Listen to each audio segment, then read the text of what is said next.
கர்த்தருக்குள் அன்பானவர்களே, அனுதினமும் கிறிஸ்துவுடன் தியான வேளைக்கு உங்களை அன்புடன் அழைக்கிறோம். இன்றைய தியானத்திற்கான வேத வாசிப்பு லூக்கா 2ஆம் அதிகாரம் வசனங்கள் 1 முதல் 16 வரை. தியானத்திற்கான தலைப்பு பிறந்த நாள் பரிசு.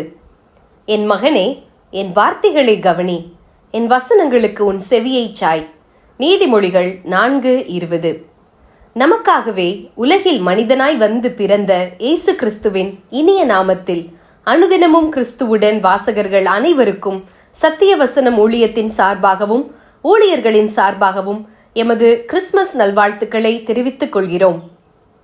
ஒரு பிறந்த நாள் வைபவத்திற்கு போவதென்றால் முதலில் நேரம் நமக்கு ஒரு பிரச்சனையாக இருக்கும். அதை பார்க்கிலும் என்ன பரிசு கொடுப்பது என்பது அடுத்த பெரிய பிரச்சனை. பிறந்த நாளை கொண்டாடுபவருக்கு அநேக பரிசுகள் கிடைக்கும். இன்றும் ஒருவருடைய பிறப்பை நினைவு கூறுகிறோம். அதிலும் தம்மையே நமக்காக தந்தவருடைய பிறப்பு இது. அவருக்கு நாம் எந்த பரிசும் கொடுக்காமல் நமக்குள்ளேயே பரிசுகளை பரிமாறுகிறோமே, இது முறையா? கிறிஸ்து பிறப்பை நினைவு கூறும் இந்நாளில் அவருக்கு கொடுக்கக்கூடிய பரிசு என்ன? அன்று ஆட்டிடையர் தங்கள் ஆட்டுக்குட்டிகளை கொடுத்திருக்கலாம். சாஸ்திரிகள் வெள்ளி பொன் தூபவர்க்கத்தை கொடுத்து பணிந்திருக்கலாம்.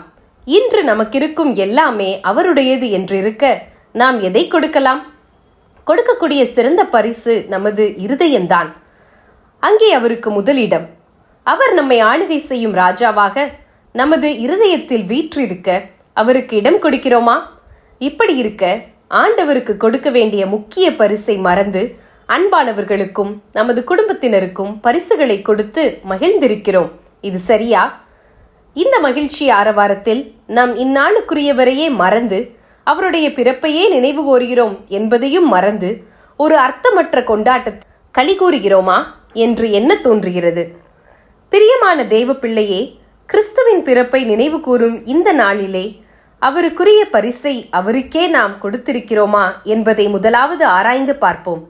கொடுக்காவிட்டால் இப்போதே நமது வாழ்வை அவர் பாதத்தில் அர்ப்பணிப்போமாக.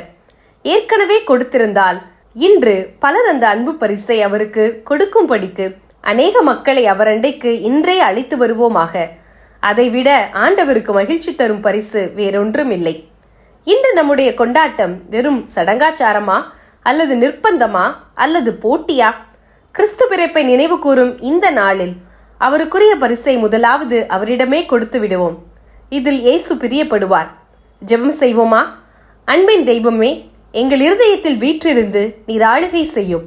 உமதன்மை மற்றவர்களுக்கு மண்டை கொண்டு வருபவர்களாக நாங்கள் காணப்படுவதற்கும் எங்களை ஒப்புவிக்கிறோம். ஆமேன்.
சத்திய வசனம் தொலைக்காட்சி நேயர்களுக்கும் பங்காளர்களுக்கும் ஆதரவாளர்களுக்கும் இயேசு கிறிஸ்து இவ்வுலகில் வந்து பிறந்ததினால் உண்டான மெய்யான சமாதானமும் சந்தோஷமும் ஆசீர்வாதங்களும் உங்கள் குடும்பங்களில் நிறைந்திருக்க வாழ்த்துகிறோம்.